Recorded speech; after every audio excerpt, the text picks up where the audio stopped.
ಓಂ ಶ್ರೀ ಗುರುಭ್ಯೋ ನಮಃ. ಹರಿ ಓಂ. ಚಂದ್ರಮಂಡಲ ಅಂತ ಕರೀತಾರೆ. ಅಂದರೆ ಅಂಗೈ ಕೆಳಭಾಗದಲ್ಲಿ ಮಣಿಕಟ್ಟಿನ ಸ್ವಲ್ಪ ಮೇಲೆ, ಇದು ಅಂಗೈ ತಳಭಾಗ. ಇದು ಮಣಿಕಟ್ಟು. ಈ ಜಾಗದಲ್ಲಿ ಇರ್ತಕ್ಕಂಥದ್ದನ್ನು ನಾವು ಇದನ್ನು ಚಂದ್ರಮಂಡಲ ಅಂತ ಕರಿತೀವಿ.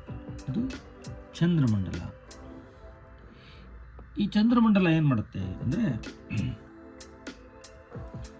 ಇಲ್ಲೊಂದು ರೇಖೆ ಹೀಗೋಗಿರ್ಬಹುದು, ಅಥವಾ ಹೀಗೆ ಒಂದು ರೇಖೆ ನೇರವಾಗಿ ಹೋಗಿರ್ಬೋದು. ಇಂತಹ ರೇಖೆ ಕೈಯಲ್ಲಿದ್ದಾಗ ವ್ಯಕ್ತಿಗೆ ಫಾರಿನ್ ಟ್ರಾವೆಲ್ ಮಾಡಿಸುತ್ತೆ. ಆದರೆ ಈ ವ್ಯಕ್ತಿಯು ಕಾಮವೇಗಕ್ಕೆ ಬಲಿಯಾಗಿ ಮಾಡಬಾರದ ಕೆಲಸಗಳನ್ನು ಕೆಲವು ವೇಳೆ ಮಾಡಿ, ಅಥವಾ ಮಧುಪಾನವನ್ನು ಮಾಡಬೇಕು ಅಂತ ಮನಸ್ಸಲ್ಲಿ ಆಸೆ ಹುಟ್ಟಿ, ಅಥವಾ ಯಾವುದಾದ್ರೂ ಒಂದು ವಿಚಾರಕ್ಕೆ ಅವರು ಅಡಿಕ್ಟ್ ಆಗ್ತಾರೆ ಅಂತ. ಅದು ಯಾವ ರೀತಿ ಆಗಿರತಕ್ಕಂಥ ಅಡಿಕ್ಟ್ ಆದರೂ ಆಗಿರಬಹುದು. ಆ ಅಡಿಕ್ಟ್ ಮಾಡ್ತಕ್ಕಂಥ ರೇಖೆ ಈ ಚಂದ್ರಮಂಡಲದ ಮೇಲೆ ಇರತಕ್ಕಂಥದ್ದು. ಅವರು ಮಾನಸಿಕವಾಗಿ ಬಹಳ ಹೋರಾಟ ಮಾಡ್ತಾ ಇರ್ತಾರೆ, ಆದರೆ ಏನೂ ಮಾಡೋಕ್ಕಾಗಲ್ಲ. ಅಂದರೆ ಈ ಚಂದ್ರಮಂಡಲ ಅಂತ ಹೆಸರು. ಇದಕ್ಕೆ ಸರ್ಕಲ್ ಆಫ್ ಮೂನ್ ಅಂತ ಕರೀತಾರೆ. ಇದನ್ನು ಇಲ್ಲಿ ಈ ರೇಖೆಯನ್ನು ಸರ್ಕಲ್ ಆಫ್ ಮೂನ್ ಅಂತ ಕರೀತಾರೆ. ಇಲ್ಲೊಂದು ರೇಖೆ ಇದ್ದಾಗ ಅದು ಈ ಚಂದ್ರಮಂಡಲ ಇರತಕ್ಕಂಥವ್ರು ಯಾವ ಪರಿಸ್ಥಿತಿಗೂ ಸಿಕ್ಕಿಸಿಕೊಳ್ಳದೆ, ಯಾವ ಪರಿಸ್ಥಿತಿಗೂ ಸಿಕ್ಕಲ್ಲ. ಅವರು ಜೀವನವನ್ನು ಕೆಲವು ವೇಳೆ ಬೇಜವಾಬ್ದಾರಿಯಾಗಿ ಬೇಕಾಬಿಟ್ಟು ಅವರು ನಡೆಸ್ಕೊಬಿಡ್ತಾರೆ. ಅವರು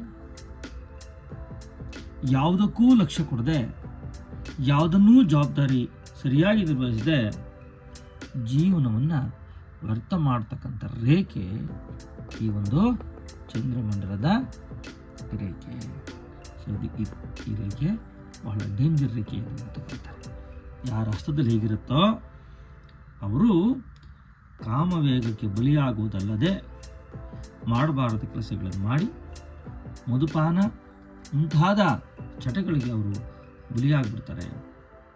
ತನ್ನ ಜೀವನವನ್ನು ಅವರು ವ್ಯರ್ಥವಾಗಿ ಮಾಡಿಕೊಂಡು, ನನ್ನ ಜೀವನ ಏನೂ ಇಲ್ಲ, ನನ್ನ ಲೈಫಲ್ಲಿ ಸ್ಪಾಯ್ಲು, ನನ್ನ ಜೀವನ ಮುಗಿತು, ನಾನು ಏನಕ್ಕೂ ನಿಷ್ಪ್ರಯೋಜಕ ಅಂದ್ಕೊಬಿಡ್ತಾರೆ. ಇದು ಡೇಂಜರ್ ರೇಖೆ. ಭಾಳ ಹುಷಾರಾಗಿದ್ದನ್ನು ನೀವು ಹ್ಯಾಂಡಲ್ ಮಾಡಬೇಕು ಈ ರೇಖೆ. ಇದಕ್ಕೆ ಪರಿಹಾರ ಏನು ಅಂದರೆ, ದುರ್ಗಾ ಸೂಕ್ತವನ್ನು, ಅಂದರೆ ದುರ್ಗಾ ದೇವಿ ಸೂಕ್ತವನ್ನು ಹೆಚ್ಚು ಪೂಜೆ ಮಾಡಬೇಕು. ಎಷ್ಟು ದುರ್ಗಾದೇವಿ ಮಂತ್ರವನ್ನು ಹೇಳ್ತಾರೋ, ಅಥವಾ ಎಷ್ಟು ದುರ್ಗಾದೇವಿ ಆರಾಧನೆ ಮಾಡ್ತಾರೋ, ಅಂತಹ ಸಮಯದಲ್ಲಿ ಈ ಹಸ್ತದಲ್ಲಿರ್ತಕ್ಕಂಥ ಚಂದ್ರಮಂಡಲಿರ್ತಕ್ಕಂಥ ದೋಷ ಬಿಟ್ಟೋಗ್ತದೆ. ಒಳ್ಳೆಯದಾಗಲಿ. ಇದಕ್ಕೆ ಹೆಸರು ಕಾಮವೇಗಕ್ಕೆ ಬಲಿ, ಮಧುಪಾನಗಳು ಸೇವಿಸಬೇಕೆಂಬ ಅಧಿಕ ಪಿಪಾಸೆ, ಜೀವನ ವ್ಯರ್ಥ, ಯಾವ ಕೆಲಸ ಕಾರ್ಯಗಳಿಗೂ ಜವಾಬ್ದಾರಿಯನ್ನು ಕೊಡದೆ ತನ್ನನ್ನು ತಾನೇ ಅವರು ಬೈಕೋತಾ ಇರ್ತಾರೆ.